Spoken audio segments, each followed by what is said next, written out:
Let's take a look at the reverse. Man, that is a nice looking coin. Hopefully it's not a 64, but that is a nice looking Denver minted coin for sure. What year is it?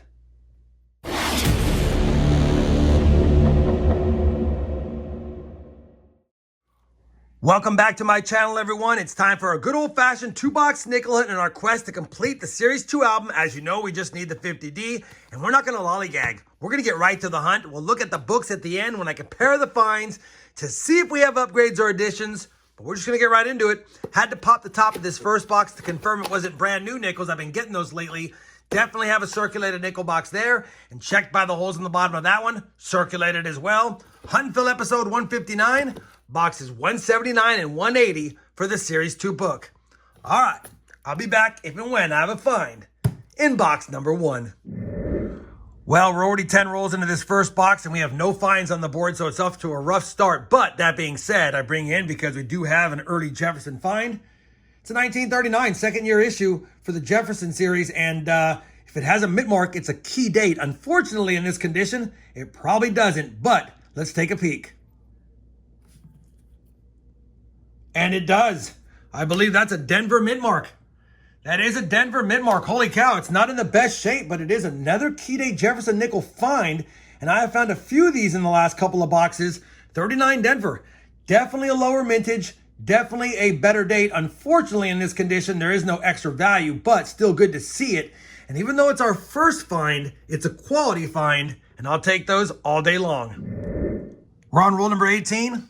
Another early Jefferson, not in the best condition, but it's a 1941 Philadelphia. Roll number 19, another 40s Jefferson, this time a 1947 San Francisco. Slightly lower mintage on that one, but not a better date. Roll number 22, our first nickel from 1940, damaged 1940 Philly. Roll 25 will give us another 1940 Jefferson nickel, in better shape, also from Philadelphia. Roll number 34 will give us our first Jefferson nickel from 1948, and it's going to be a 48 Philly. And while I have you here, we recently just grabbed the 1953 San Francisco. Again, not a key date, but a little bit lower mintage. So a couple of lower minted coins plus a key date so far through 34 rolls. Roll number 43 is going to give us another nickel from 1940, and this time, well, still another Philly, but another find nonetheless. Roll number 44 is going to give us a transition year nickel, a 1942, and in that year they had some made out of silver and some not. Doesn't look like it has a silver look to it, but we're looking for the Denver mint mark if it's not. It's not silver, and it's most certainly a Philadelphia minted Jefferson nickel, so we'll take it. Still a good find because I don't find a lot of 42s in my hunts, and maybe with the amount of detail on this one, could be an upgrader for one of the books. We'll have to see. Roll number 47 is going to give us a couple of finds. Saw a 1946 Jefferson nickel in the front, flattened out the roll, and I see a Buffalo nickel also peeking out. Let's start with the 46 up front, 1946 Denver. And then, of course, my favorite thing to find in a nickel hunt is the Buffalo nickel. And I think that might have a legible date. I'll have to look at it under the loop, but it could be a 23 or 24. And there is a mint mark. Matter of fact, that's a San Francisco mint mark. If that's a 24S, we have got ourselves a semi-key date Buffalo nickel. Let me just double check. Man, that's going to be hard to tell. I believe this is going to be a 2 here, but I don't know what this is just yet. Let me see if I can wipe that area away gently and extract the date and confirm it. I don't want to use Nicodate on a San Francisco minted Buffalo nickel, but I will have to make sure since it is an S minted nickel. Let me just double check. I'll be back in just a second. Well, I got it under the scope and I checked it with the loop. Pretty certain that's going to be a 1923. And if you look at this little marking down here, this little recessed area, compared to an actual 1923 Buffalo nickel San Francisco minted, that appears to be the hook of the bottom of the 3. And then, of course, the slant of the 3 and the 2. So we're 99% sure it's going to be a 1923S. I was hoping to be a 24S. That is a semi-key date. 23S does have a lower mintage, does have a little more value, but even in G4 condition, it probably books for about $8. And this is probably G4 condition. It does have a couple of scratches on it, but still a nice find. And again, not a better date necessarily, but definitely a lower mintage and a better coin in general. Running out of rolls, box has been a little bit light on finds, but the finds that we have found have been decent. Let's get back to the hunt. Well, we finished that first nickel box, and like I said previously, a little bit light on finds, only 16 on the board, but of the 16, we did get a 39D, a 23S Buffalo nickel, a 47S nickel, and a 53S. So definitely had some decent finds. On top of that, I thought it was pretty funny. I had a roll that had an end coin that looked like it was struck through grease, and it was a 2022 Denver, and in the same roll 3 coins later, the exact same type of struck through grease. So I figured I'd hold those to the side. Not like they have much value. They're a modern one, but still, I don't think it's an accident that they have 2 of the exact same type of struck through grease coins from the same year in the same roll, unless they actually are struck through grease examples. All right, 1 box down, no 50D. Let's go ahead and slide that over, move this over, and get the box opening done and see if we can get more goodies. Different bank, different type of box, but you never know what's in it. And if we happen to find a silver nickel, we'll have the trifecta from the hunt. Okay, start cracking rolls. Be back with my first find in box number 2. Roll number 8 of box number 2 will kick us off with a 1940 Jefferson Nickel, minted in Denver. 1 hour later. Roll number 80, the hunt's not going to have a nickel. It was the second coin in, figured I'd get to it before I showed you guys. A 1987 Denver Zinken. We just lost 4 cents.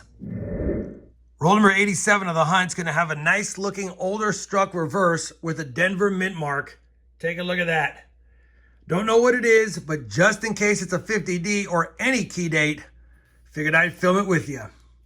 Let's take a look at the reverse. Man, that is a nice looking coin. Hopefully it's not a 64, but that is a nice looking Denver minted coin for sure. What year is it? Oh, it's a 1959 Denver. Man, let's just double check everything. Yep, 1959 Denver. Not full steps, but it does have some step detail. Let me just get that focused. Well, we had to take a chance at it because it had been a 50D and I looked at it without filming it, I would have been bummed. 1959 Denver. It's a nice find, but it's not the find. Roll number 88. Just another 1941 Jefferson Nickel from San Francisco this time. Roll number 97, running out of rolls. We have another find here, a 1941 Jefferson Nickel from Denver. Well, the last roll of the box will have a find. It's not the 50D. It's just another Jefferson Nickel from 1940. 1940, San Francisco. Let me finish up this roll. If I have another find, I'll bring it back. Otherwise, I'll be back with a recap of the hunt. Well, that's going to do it for this 2-box nickel hunt, and it definitely was a tough 2-box hunt as far as total finds. 32 are on the board, so 16 per box. Definitely lighter than the 20 to 25 I like. We did find the penny.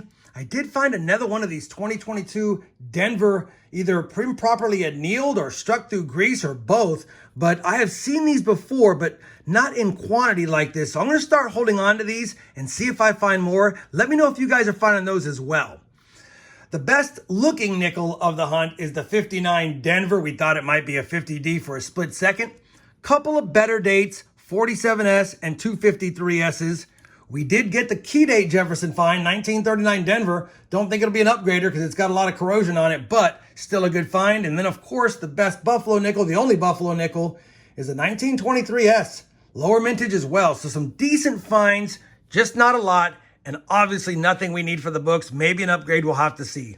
Speaking of that, let me go ahead now, process the coins, compare them to the albums, and I'll be back with a look at the books and some final thoughts on today's hunt. Well, we finished comparing all of today's finds to both books. We actually had one upgrade, and it's not the 59D. We actually had 59Ds that were nice in both books, but I was able to use the 42 non-silver Philadelphia coin from today's hunt and upgrade it in the Series 3 album because the 42P we have in this one is already nicer. That being said, it was a tough 2-box hunt for finds, but we had some decent finds, like I said, and that always makes me happy, even though the silver jar won't be happy with no silver found.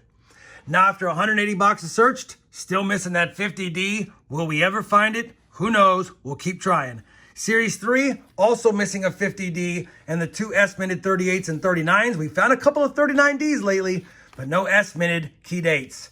That's after 113 boxes searched, still missing 3. Hopefully, despite the tough 2 boxes, you guys still enjoyed this hunt and fill episode. If you did, I'd appreciate that thumbs up. And as always, everyone, happy hunting and thanks for watching.